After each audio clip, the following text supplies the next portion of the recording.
बोलेंगे डायड। तो दो को क्या बोलते हैं? डायड के नाम से जानते हैं, डायड, डी वाई ए डायड। इन दोनों को क्या कहेंगे? इन दोनों को भी डायड कहेंगे, डी डायड। और इस तरह कितने डायड दिख रहे हैं? 1 2 3 4 क्रोमेटिड दिख रहे हैं। इन चारों को एक साथ क्या बोल सकते हैं? इन चारों को टेट्राड के नाम से जान सकते हैं। तो टेट्राड किस स्टेज में दिखेगा? टेट्राड आपको दिखाई देगा पैकेटिन स्टेज में। बाइवेलेंट कब दिख गया था? बाइवेलेंट तो हमको पहले ही दिख चुका है। बाइवेलेंट लैक्टोटीन स्टेज में बाइवेलेंट दिखने लगा था, लेकिन बाइवेलेंट में वहां पर आपके सिर्फ एक क्रोमेटिन थे। टेट्राड किस स्टेज में दिखाई दिया आपको पहली बार? टेट्राड दिखा पहली बार आपको पैकेटिन स्टेज में। टेट्राड मतलब 4 क्रोमेटिड दिखाई दे रहे हैं, 4 धागे जैसा दिख रहा है, इसलिए स्टेज का नाम पड़ गया पैकेटिन। सबसे मोटा क्रोमोसोम इसी स्टेज में दिख रहा है, 1 2 3 4, 4 धागे दिख रहे हैं। इन दो धागों को डायड कहेंगे, इन दोनों को डायड कहेंगे, और चारों के एक साथ टेट्राड कहेंगे। और ये क्या है? बाइवेलेंट क्रोमोसोम है। तो बाइवेलेंट ये भी था, बाइवेलेंट ये भी है, लेकिन यहां बाइवेलेंट में सिर्फ 2 क्रोमेटिड थे, यहां बाइवेलेंट में 4 क्रोमेटिड दिख रहे हैं, टेट्राड दिख रहा है। तो पैकेटिन स्टेज में हर क्रोमोसोम के दोनों क्रोमेटिन दिखने लगते हैं, और इससे 4 थ्रेड लाइक स्ट्रक्चर दिखता है, इसलिए इसको बोलते हैं टेट्राड का फॉर्मेशन हो जाता है पैकेटिन स्टेज में। अगली बात ध्यान समझना, इतना तो बन गया, ऐसा बन गया। एक बात समझना, इसको नंबर देते हैं हम 1 2 3 4, ये 4 नंबर दे दिए हम क्रोमेटिन को। 4 क्रोमेटिन दिख रहे हैं, 1 2 3 4। बताओ, एक मां से पैदा हुई 2 लड़कियों के बीच में क्या रिश्ता होगा? 2 लड़की जो एक मां से पैदा हुई, उनको क्या कहेंगे? आपस में कौन सा रिलेशन होगा? सिस्टर होंगी, वो होंगी ना। देखो, ये क्रोमेटिड और ये क्रोमेटिड का मां का नाम क्या है? एक ही सेंट्रोमियर से जुड़े हुए हैं, और ये एक ही सेंट्रोमियर से जुड़े हुए हैं। और एक ही सेंट्रोमियर से जब पैदा होते हैं जब 2 क्रोमेटिड, उन्हें क्या बोलते हैं? सिस्टर क्रोमेटिड बोलते हैं। जिनके सेंट्रोमियर सेम होंगे उन 2 क्रोमेटिड को आपस में क्या बोलेंगे? Sister chromatid. तो बताओ, 1 और 2 सिस्टर है कि नहीं है? यस, 1 और 2 सिस्टर है, क्योंकि एक ही से जुड़े हुए हैं।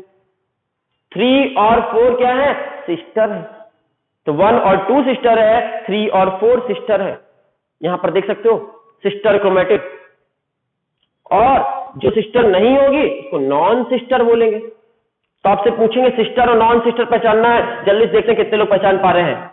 आपको पहला ऑप्शन दे रहे हैं, 1 और 2 सिस्टर है, नॉन सिस्टर, आंसर होगा सिस्टर। दूसरा ऑप्शन, 2 और 3 सिस्टर है कि नॉन सिस्टर? 2 और 3 अलग अलग क्रोमेटिन सेंट्रोमियर जुड़े, इसलिए नॉन सिस्टर है। ये सिस्टर था, ये नॉन सिस्टर है।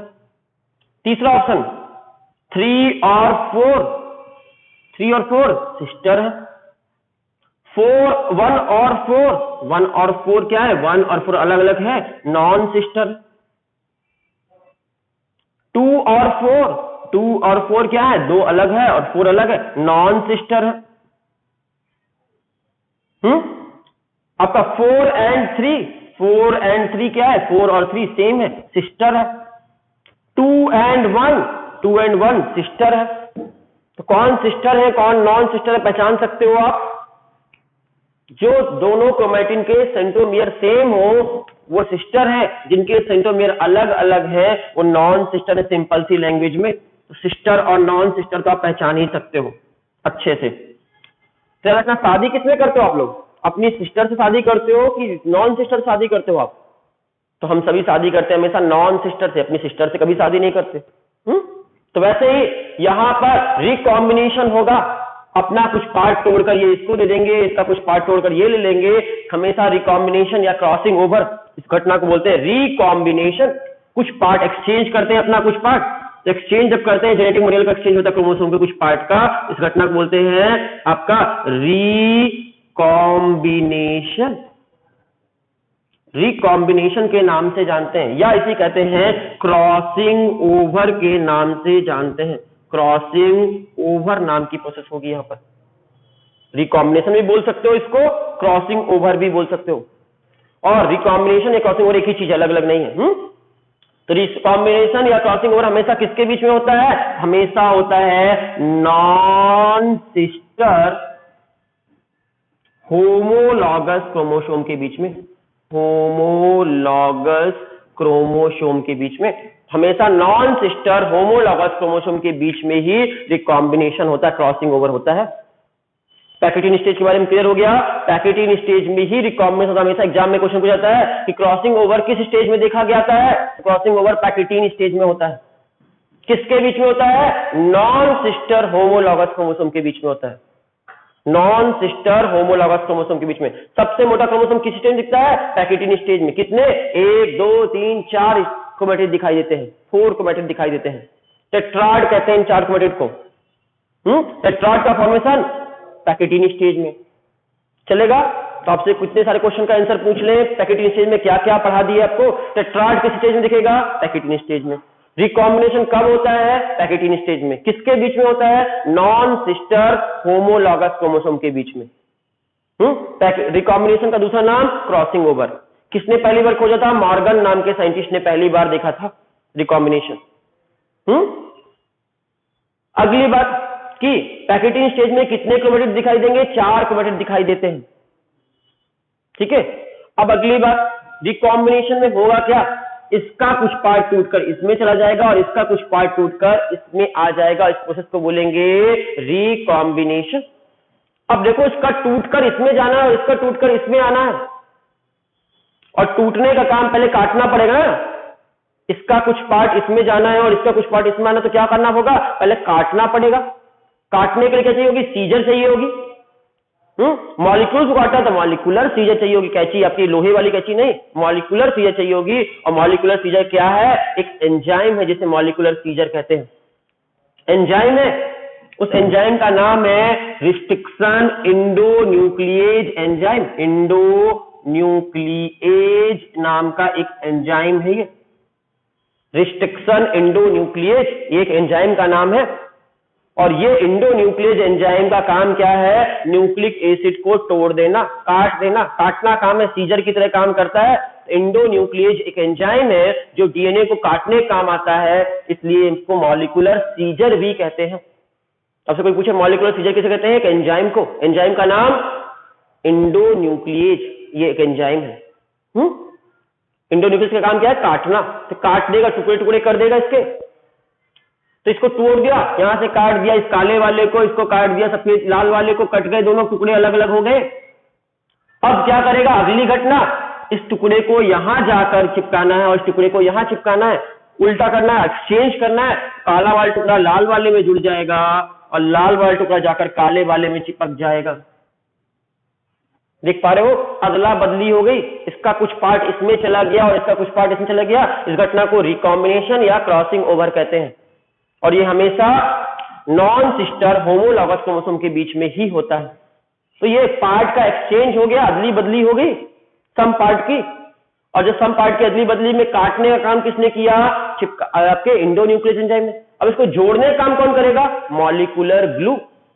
ग्लू का काम है चिपकाना, और मॉलिक्यूल से चिपकाते हैं, इसलिए इसको मॉलिक्यूलर ग्लू कहते हैं। किस एंजाइम को मॉलिक्यूलर ग्लू कहते हैं? आंसर याद रखिएगा आपका, लाइगेज नाम के एंजाइम को। लाइगेज ये भी एक एंजाइम है। तो लाइगेज नाम का एंजाइम जो है, इसको मॉलिक्यूलर ग्लू के नाम से जानते हैं। मॉलिक्यूलर ग्लू, ग्लू चिपकाता है। किसको चिपकाता है? 2 मॉलिक्यूल्स को चिपकाता है, इसलिए इसका नाम मॉलिक्यूलर ग्लू है। इस रिकॉम्बिनेशन की प्रोसेस में कितने एंजाइम काम आए? 2। काटने का काम एंडोन्यूक्लिएज ने किया, चिपकाने का काम लाइगेज ने किया। और इन दोनों एंजाइम की मदद से इसका कुछ पार्ट टूटकर इसमें चला गया और इसका पार्ट कुछ टूटकर इसमें आ गया। क्रॉसिंग ओवर हो गया या रिकॉम्बिनेशन हो गया, अदला बदली हो गई सम पार्ट की।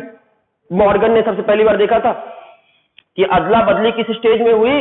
पैकेटिन स्टेज में हुई। रिकॉम्बिनेशन किस स्टेज में होता है? पैकेटिन स्टेज में देखने को मिलता है आपको। पैकेटिन स्टेज आपकी यहाँ पर खत्म हो गई है। पैकेटिन स्टेज में आपको क्या क्या मालूम चल गया कि पैकेटिन स्टेज में आपके बहुत, किसमें देखा था पहली बार? मॉर्गन ने ड्रोसोफिला में चीज देखी थी सबसे पहली बार। ये सब तो खैर बाद में पढ़ना है, 12th में आएगा। तो समझ में आ रही बात? पैकेटिन स्टेज की घटनाओं को एक बार रिकॉल करते हैं।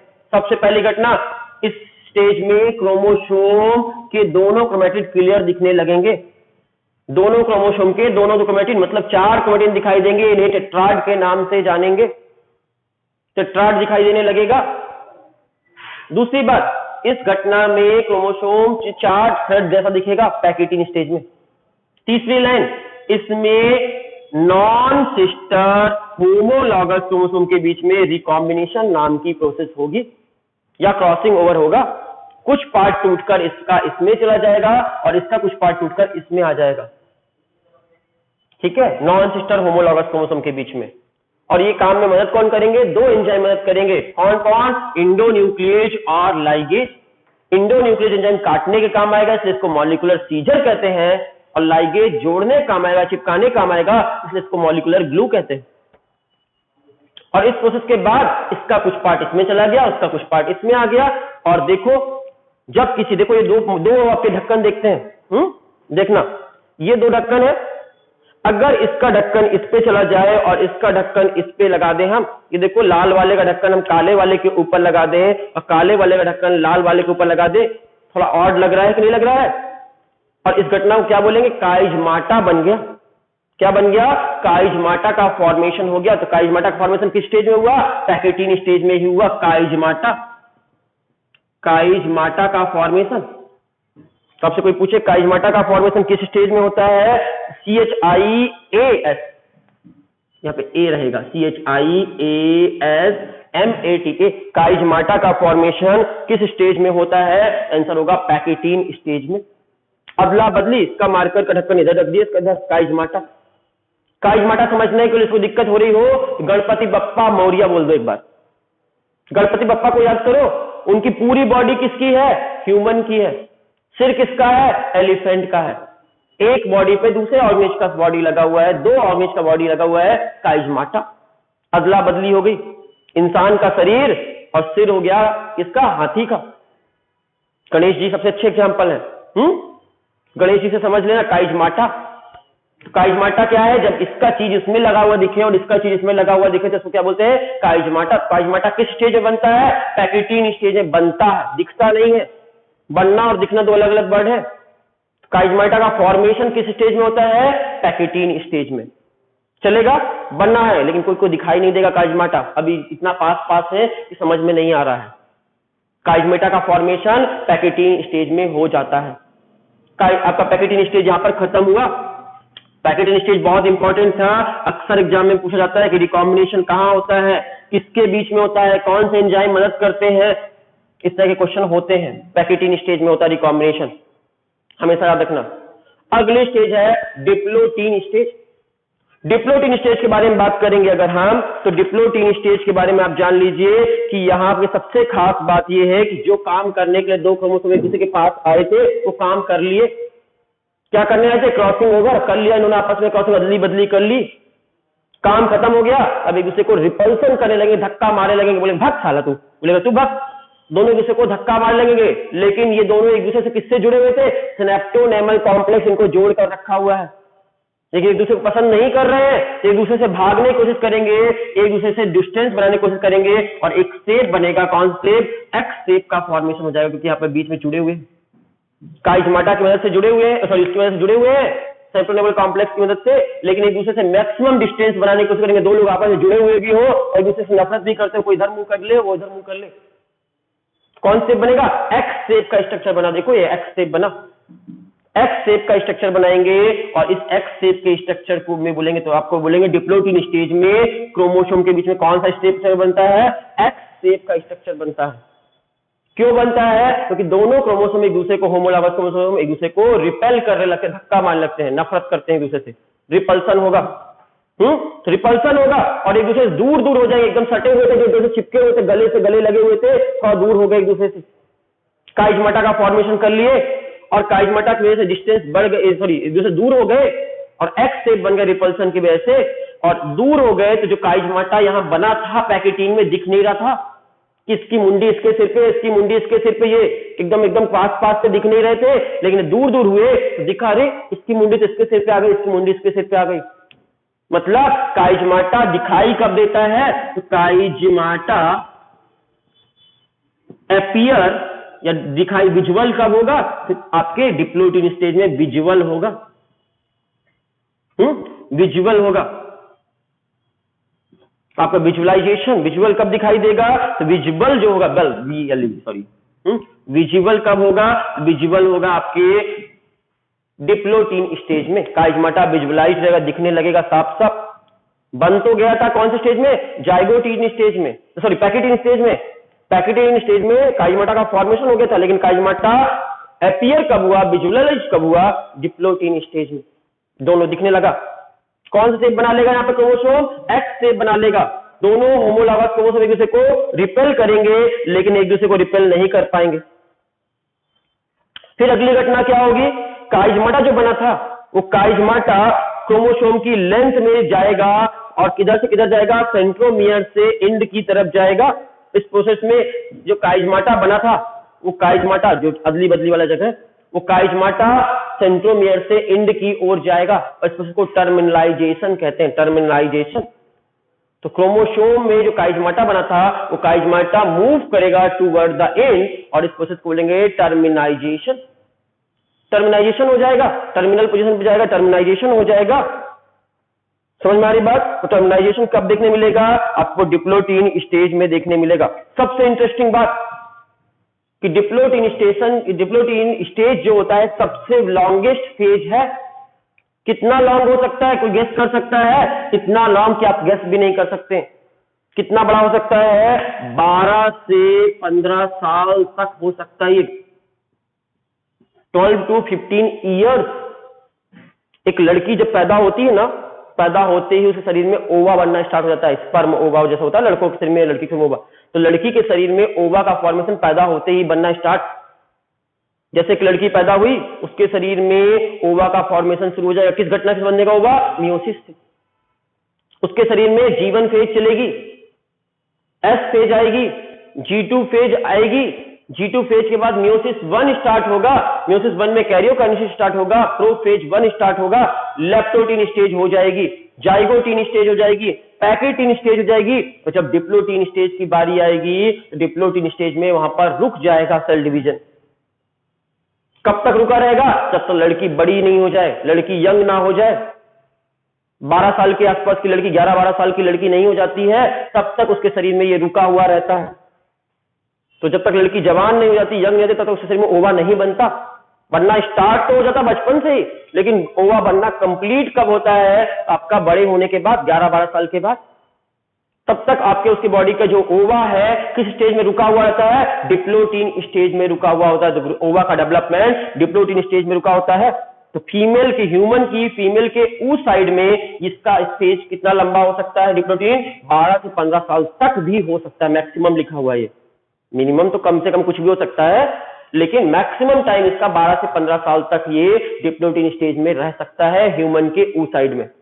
ह्यूमन फीमेल के, लड़कों में नहीं, लड़कियों में ओवा फॉर्मेशन के समय। तो डिप्लोटीन स्टेज सबसे लॉन्गेस्ट फेज कह सकते हो ह्यूमन के फीमेल के उस साइड में होती है। लास्ट आया आपका डाइकाइनेसिस। डाइकाइनेसिस याद करने की जरूरत ही नहीं है। प्रोफेज की जो घटनाएं थी जो नहीं हुई अभी तक, वो सारी कर दो यहां पर। क्या क्या आपने पढ़ा था? Nuclear membrane disappear, nucleolus disappear, cell organelles disappear.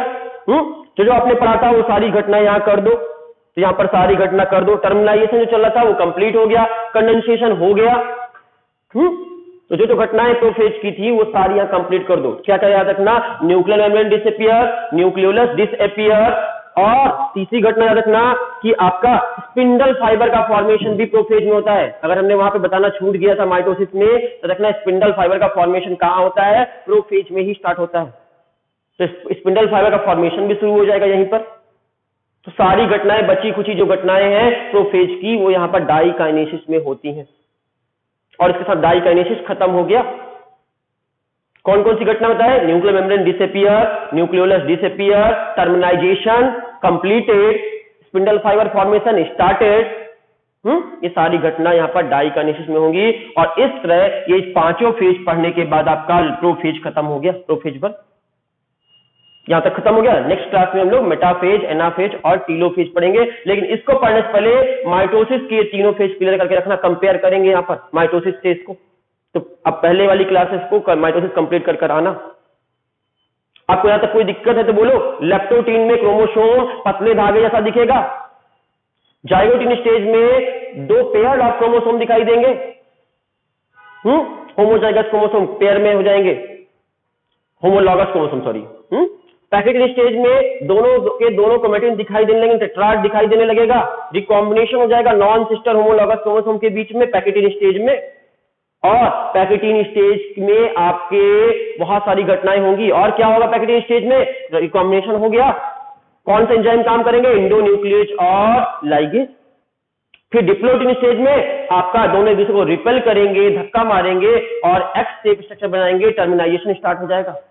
और लास्ट में डाइकाइनेसिस, जो बची हुई प्रोफेज की घटनाएं हैं वो सब यहां पर हो जाएंगी। जैसे न्यूक्लियर मेम्ब्रेन डिसअपियर हो जाएगा, न्यूक्लियोलस डिसअपियर हो जाएगा, तो स्पिंडल फाइबर फॉर्मेशन स्टार्ट हो जाएगा, टर्मिनाइजेशन कंप्लीट हो जाएगा, कंडेंसेशन क्रोमोसोम लगभग कर ही रहा होगा।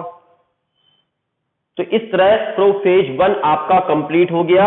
एक लेक्चर लेंगे नेक्स्ट लेक्चर, जिसमें हम आपको मेटाफेज, एनाफेज और टीलोफेज कंप्लीट कर देंगे।